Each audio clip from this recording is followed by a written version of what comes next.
kitchen door. I could hear Mom talking on the phone. She sounded upset. She was talking fast and a little loud. "What's going on?" Buddy asked, coming up behind me in the dark. I jumped. "I don't know," I said. "Mom's really worried." "Boys," she shouted, "come in the kitchen. Quick." Mom was holding our baby sister Maureen. She was all wrapped up in a baby blanket. Mom had her coat on. She was holding the car keys in her other hand. Maureen was breathing funny. "Your father's at a meeting. Margaret Purcell is coming down to take care of you until your father gets home.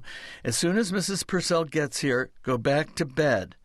Mom rushed out the door. I ran to follow her, but Buddy stopped me.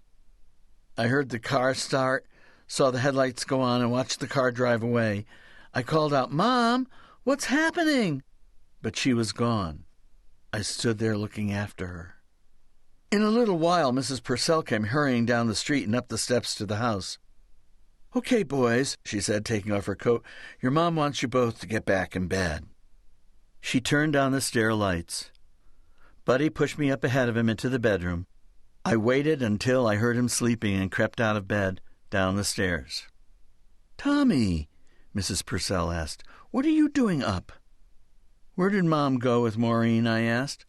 "Come here, Tomie," Mrs. Purcell said. She held me and stroked my head. "Tomie, Maureen is very sick. Your mom had to take her to the hospital. Your dad's at a meeting, but he should be home soon. Do you want to sit with me until he gets here?" "Yes," I said. Mrs. Purcell used to be a teacher.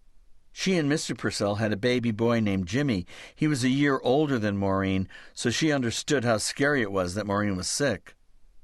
"What book was your mom reading to you?" she asked. "She was reading about Ali Baba and the 40 Thieves," I said, getting the book. But I couldn't pay attention to the story.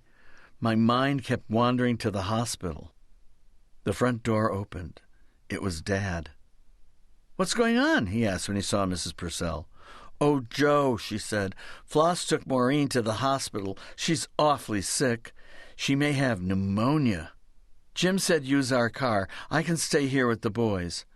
"Daddy, can I come?" I cried. "No, you have to stay here," Dad answered, and off he went. Mrs. Purcell got my pillow and a blanket from my bed. She let me curl up on the sofa.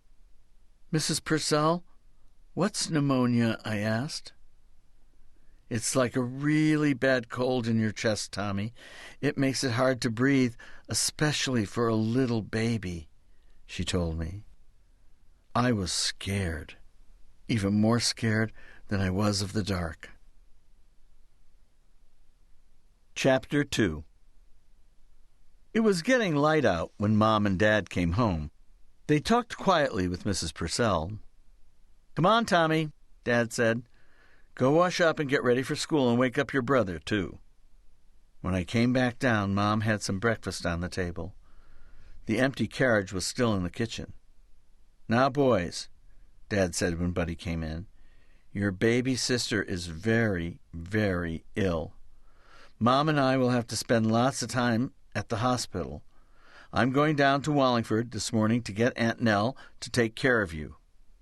I want you both to be good boys in school," Mom said, "and to mind Aunt Nell." Aunt Nell was my grandfather Tom's sister. Because all of her children were grown-ups, if there was ever a family crisis, Aunt Nell would show up to help in any way she could. "I want to go with you to the hospital," I said. Mom took me in her arms. She started to cry. "Oh, Tomie," she said, "just be a good boy and say lots of prayers for Maureen. I'll meet you in front of the hospital when school gets out." The hospital was right across the street from the school. "And tell you how everything is, okay?" I had never seen Mom cry this hard before. Miss Emick, the kindergarten teacher, was very nice to me. At Sunday school, Sister Mary Margaret asked the children to say a prayer for my baby sister.